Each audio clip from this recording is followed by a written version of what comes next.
الحمد لله وكفى وسلام على حبيبه المصطفى أما بعد فأعوذ بالله من الشيطان الرجيم بسم الله الرحمن الرحيم إن الله وملائكته يصلون على النبي يا أيها الذين آمنوا صلوا عليه وسلموا تسليما اللهم صل على سيدنا ومولانا محمد معدن الجود والكرم وآله وأصحابه الكرام وابنه الكريم وبارك وسلم صلاة دائمة سرمدا أبدا بحمده تعالی و بکرم مصطفیٰ صلی اللہ علیہ وسلم۔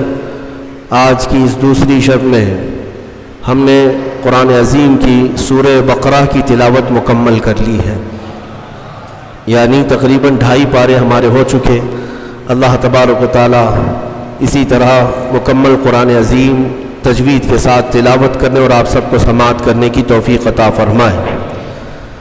قرآن عظیم کی سورہ بقرہ، جیسے کہ کل میں نے عرض کیا تھا، یہ سب سے بڑی سورہ ہے قرآن پاک کی، اور اس میں تقریباً قرآن کا پورا مضمون آ چکا ہے۔ پورا مضمون قرآن کا جو ہے وہ سورہ بقرہ میں موجود ہے۔ آج جہاں سے ہم نے شروعات کی ہے، اللہ تبارک و تعالی وہاں پر منافقین کی مذمت کرتے ہوئے ہیں، جو رسول کریم صلی اللہ علیہ وسلم سے بغض رکھتے ہیں، عداوت رکھتے ہیں دل کے اندر، وہاں سے شروع فرماتا ہے سَيَقُولُ السُّفَهَاءُ مِنَ النَّاسِ مَا وَلَّاهُمْ عَنْ قِبْلَتِهِمُ الَّتِي كَانُوا عَلَيْهَا، یعنی قبلے کے بدلنے والا مسئلہ یہاں سے شروع ہوا۔ بات یہ تھی کہ پہلے تمام مسلمانوں کا قبلہ بیت المقدس تھا، مسجد اقصی جو فلسطین میں آج واقع ہے۔ بیت المقدس مسجد اقصی کی طرف سب لوگ منہ کر کے نماز پڑھتے تھے۔ پچھلے انبیاء اکرام کا بھی قبلہ رہا ہے، بہت سارے انبیاء اکرام علیہ السلام کا قبلہ بیت المقدس ہی تھا۔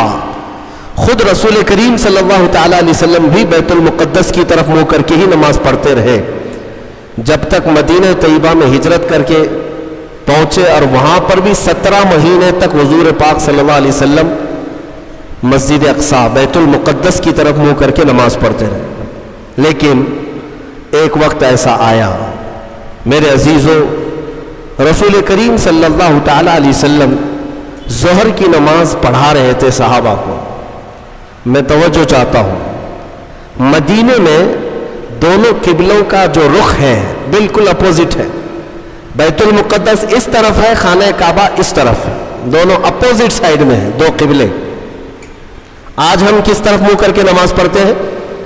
خانہ کعبہ کی طرف، کعبے کی طرف منہ کر کے۔ بیت المقدس مدینے میں جب کھڑے ہوں گے تو بالکل اپوزٹ سائیڈ میں ہوگا، کعبے کے اپوزٹ سائیڈ میں۔ حضور اکرم صلی اللہ تعالی علیہ وسلم ظہر کی نماز صحابہ کو پڑھا رہے تھے بیت المقدس کی طرف منہ کر کے۔ 2 رکعت ہو چکی تھی، دل میں خیال آیا رسول کریم کے کہ کاش ہمارا قبلہ بیت المقدس کی بجائے خانہ کعبہ ہوتا تو کتنا اچھا ہوتا، کیونکہ رسول کریم صلی اللہ علیہ وسلم کو مکہ سے بڑی محبت تھی، لگاؤ تھا، پیدائشی وطن بھی ہے، اللہ کا گھر بھی ہے۔ خانہ کعبہ کی طرف اگر ہمارا منہ ہوتا تو کتنا اچھا ہوتا، یہ کہاں حضور پاک کے دل میں خیال آیا۔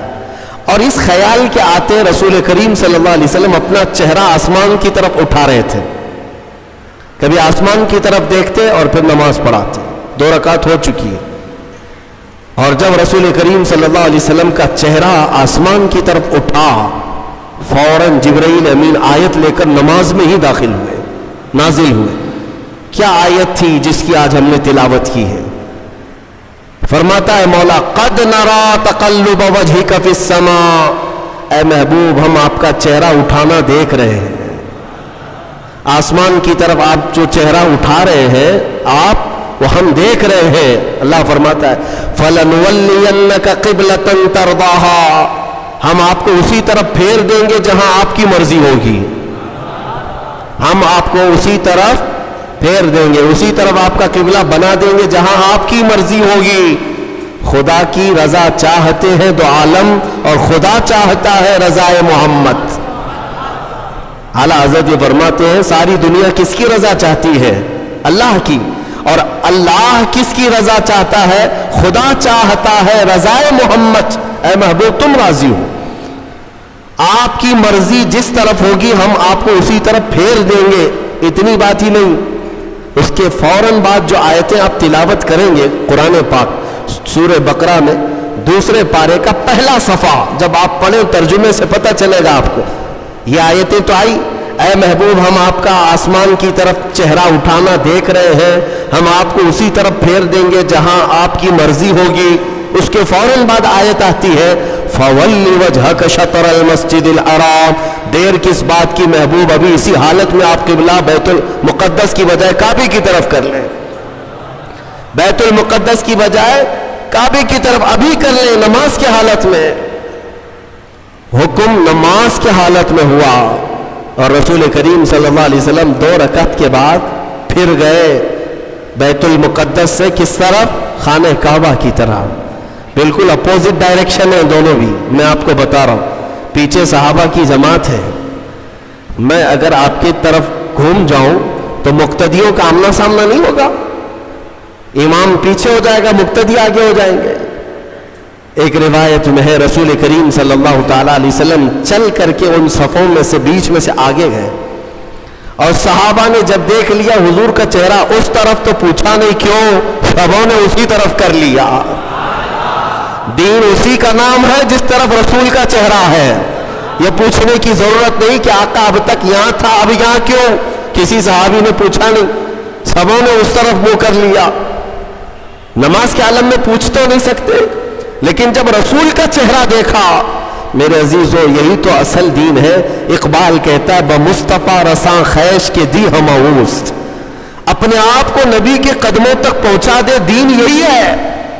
گرب اون رسیدی تمام بول حبیس، اور اگر تم رسول تک نہیں پہنچ سکے تو پوری زندگی ابو لہب کی طرح ہے، ابو لہب ہے۔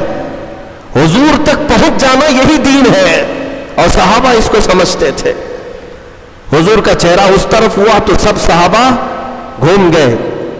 ایک روایت میں تو یہ ہے کہ رسول کریم صلی اللہ تعالیٰ علیہ وسلم مڑ گئے تو صحابہ چل چل کر کے پیچھے آ کر کے صفیں لگانے لگے، اس طرف سے اس طرف سب آئے اور حضور کے پیچھے صفیں لگا کر باقی کی 2 رکعت نماز ادا کی۔ اس نماز میں چہرہ بھی بدلا، چلت پھرت بھی ہوئی، لیکن نماز کسی کی نہیں ٹوٹی، نماز کسی کی نہیں ٹوٹی، اس لیے کہ وہ سارے صحابہ رسول کی اطاعت میں تھے۔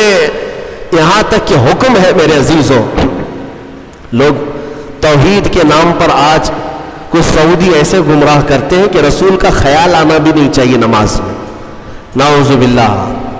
بعض گدھوں نے، بعض کتوں نے یہ تک لکھ دیا کہ حضور کا خیال نماز میں آنا گدھے کے خیال سے بدتر ہے، نعوذ باللہ من ذالک۔ یہ جملے بھی بولنا ہمارے لیے سخت ہے، لیکن لوگ کتابوں میں لکھ مارے ہیں، آج بھی کتابیں موجود ہیں۔